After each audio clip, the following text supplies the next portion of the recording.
Una semana más aquí en Flujo de Letras. Iniciamos con la frase que dice: el regalo de un libro, más que un obsequio, es un delicado elogio. Esta frase es anónima y la elegí precisamente porque cuando alguien te regale un libro, es o debes concebirlo como un piropo, de decir, sí, tengo todo ese nivel y esa capacidad y esa fantasía y esa creatividad para poder tener un libro y abrir una caja de Pandora, es decir, una posibilidad o infinidad de posibilidades para tu vida. Bien, vayamos con nuestro aparador literario. ¿A quién tenemos esta semana?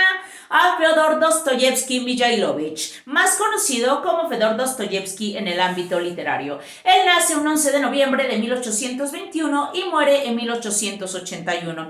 Realmente es muy joven, realmente pudo haber vivido más, en el sentido de, me refiero a lo trágico que vivió y tan acelerado que vivió, suponiendo que todas estas circunstancias, como a todas las personas, pudieron minar su salud y pues llevar a una muerte con una edad bastante joven aún, ¿sí? 60 años. Y bien, él, empezando que en su infancia va a lastimar y dolerle mucho la muerte de su madre y teniendo aparte un padre violento y duro, ¿sí? Y también va a perderlo y va a observar cómo es atacado y violentado y asesinado de una manera muy brutal su padre. Entonces esto casi le hace perder la razón.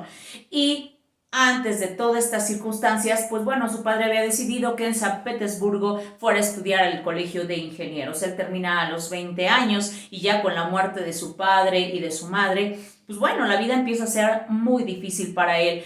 Y además de esto, empieza a incursionar en movimientos políticos, revolucionarios y liberales, lo cual lo van a condenar, ¿sí?, a muerte, y alguien más va a ayudarlo para que sea indultado, pero el castigo va a llegar a que debe de estar 4 años en Siberia. Esta experiencia trágica, dura y dolorosa va a provocarle que escriba 2 textos, que sería el primero, Memorias del subsuelo, y también Recuerdo de la casa de los muertos. Además de todo esto que lo empieza a consagrar como uno de los grandes narradores, también va a escribir una novela epistolar llamada Pobres Gentes, lo cual lo lanza al reconocimiento. Cuando hablamos de novela epistolar, me refiero a que es un archigénero, es una architextualidad, es un texto construido por cartas.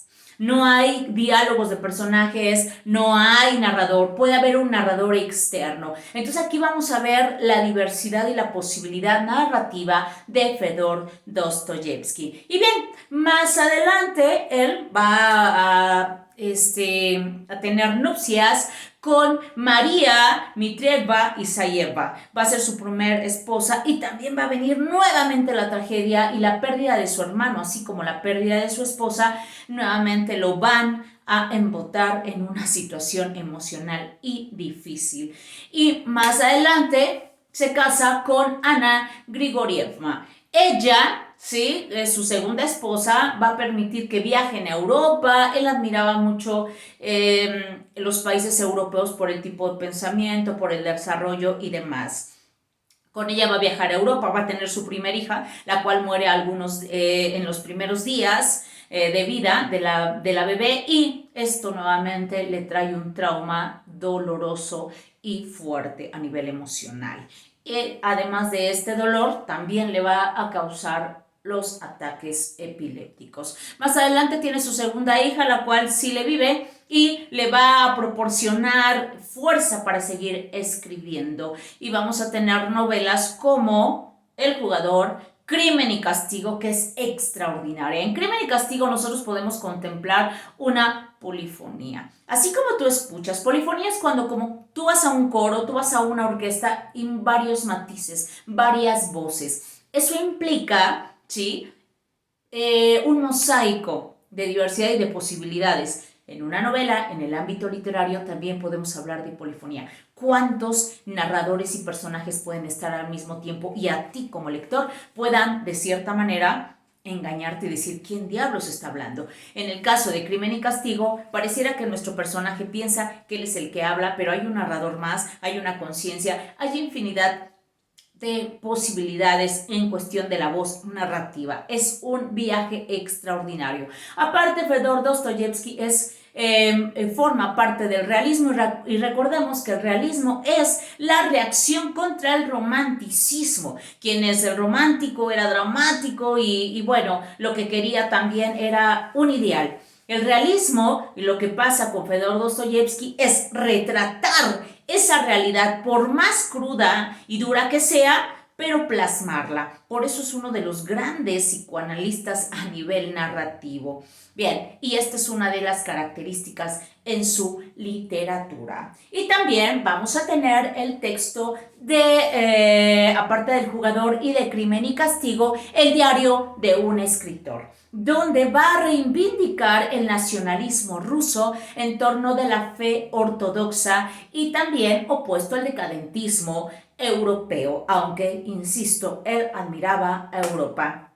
Y bien, incluso para el propio escritor, también va a haber el reconocimiento. Como autor, él reconoce, y como muchos otros críticos literarios, que Los Hermanos Karamazov es su obra maestra. ¿Por qué? Porque tiene los pilares de su literatura, de su estilo literario, que serán, primer punto, en este caso tenemos los grandes análisis psicológicos que puede tener, un psicoanálisis perfecto con sus personajes, la relación del hombre con Dios, y también podemos tener ahí lo que sería el hombre, la crisis moral que tiene el hombre contemporáneo, y por último las aporías de la libertad humana.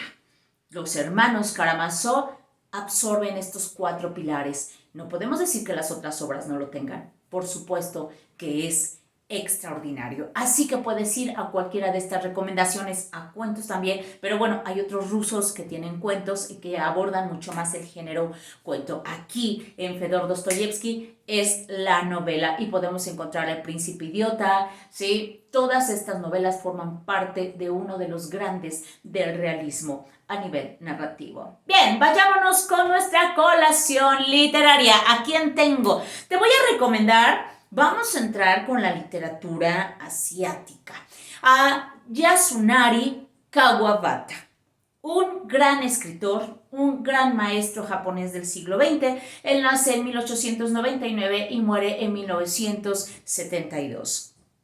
Él recibe y alcanza el premio Nobel en 1968 y tiene novelas como País de Nieve, El Sonido de la Montaña y La Casa de las Bellas Durmientes. Recomendación: El Sonido de la Montaña. El sonido es una temática donde el hombre se encuentra ante ese gran espectáculo de la naturaleza. Por otro lado, en La Casa de las Bellas Durmientes, lo que vamos a encontrar es a un hombre que va a una casa de citas donde va a observar y contemplar a bellas mujeres, pero jamás va a poseerlas, y también va a hacer una especie de comparación con las mujeres de su vida, su madre, su esposa, sus hijas. Es bastante interesante y este texto lo vamos a comentar cuando tengamos la presencia de Gabriel García Márquez. Bien, amor, paz y salud.